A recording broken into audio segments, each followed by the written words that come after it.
حضرت داؤد کی آزمائش۔ السلام علیکم پیارے دوستو، کہتے ہیں کہ ایک دن حضرت داؤد علیہ السلام اپنی محراب میں عبادت میں تھے، زبور پڑھ رہے تھے کہ اچانک ایک خوبصورت پرندہ کبوتر کی طرح کا ظاہر ہوا اور وہ حضرت داؤد علیہ السلام کے سامنے آ بیٹھا۔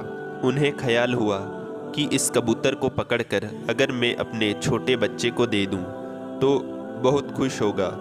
جب اس پر ہاتھ ڈالنا چاہا تو وہ دور ہٹ گیا۔ حضرت داؤد زبور پڑھنے سے غافل ہو گئے۔ وہ کبوتر ایک جھروکے سے باہر نکل گیا۔ حضرت داؤد علیہ السلام چھت پر چڑھ کر ادھر ادھر دیکھنے لگے کہ کبوتر کہاں گیا۔ آپ نے دیکھا کہ وہ کبوتر اوریا کے باغ میں چلا گیا ہے۔ آپ نے جب ادھر نگاہ اٹھائی تو دیکھا کہ ایک خوبصورت عورت باغ کے حوض میں غسل کر رہی ہے۔ حضرت داؤد علیہ السلام کے دل میں یہ خیال آیا کہ کیوں نہ اس سے میں نکاح کر لوں۔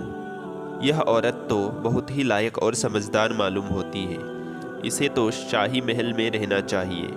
ملک رواج کے مطابق آپ نے اوریا کو بلوایا اور کہا، تو اپنی بیوی کو طلاق دے دے، میں اس سے شادی کرنا چاہتا ہوں۔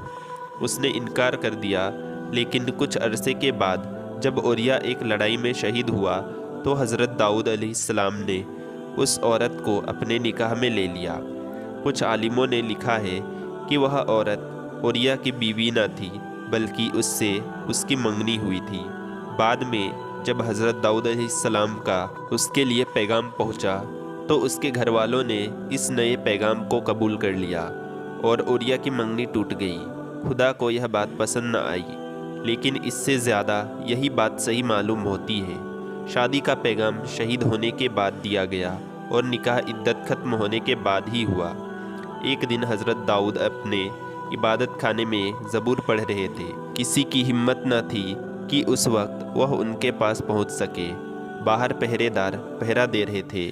اچانک انہوں نے دیکھا کہ دو آدمی دیوار پھاند کر اندر میں ڈرے کہ شاید کوئی دشمن ہو، بغیر اجازت تنہائی میں ان کے پاس آ پہنچے ہیں۔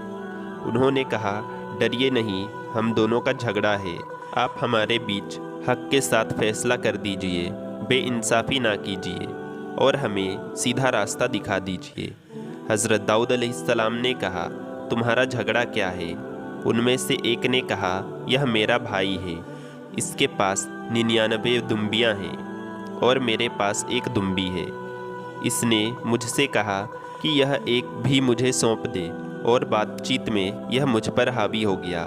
حضرت داؤد علیہ السلام نے فرمایا، اس شخص نے اپنی دمبیوں کے ساتھ تیری دمبی ملا لینے کی مانگ کر کے تجھ پر ظلم کیا، اور بہت سے ایک ساتھ رہنے والے ایک دوسرے پر زیادتی کرتے ہیں، سوائے ان لوگوں کے جو ایمان لائے اور اچھے عمل کیے، لیکن ایسے لوگ کم ہوتے ہیں۔ حضرت داؤد علیہ السلام کو خیال ہوا کہ یہ فرشتے تھے اور یہ مجھے میری بھول پر اصل میں تنبیہ کی گئی ہے۔ حضرت داؤد سجدے میں گر گئے اور اپنے خدا سے معافی چاہنے لگے۔ کہتے ہیں کہ حضرت داؤد علیہ السلام 40 دن تک نماز اور سجدے میں پڑے رہے، پھر خدا نے ان کی غلطی معاف کی۔ اس کے بعد حضرت داؤد علیہ السلام 30 سال اور زندہ رہے۔ وہ اکثر شہر سے باہر نکلتے اور لوگوں کو زبور پڑھ کر سناتے، جن کا لوگوں پر بڑا اثر ہوتا تھا۔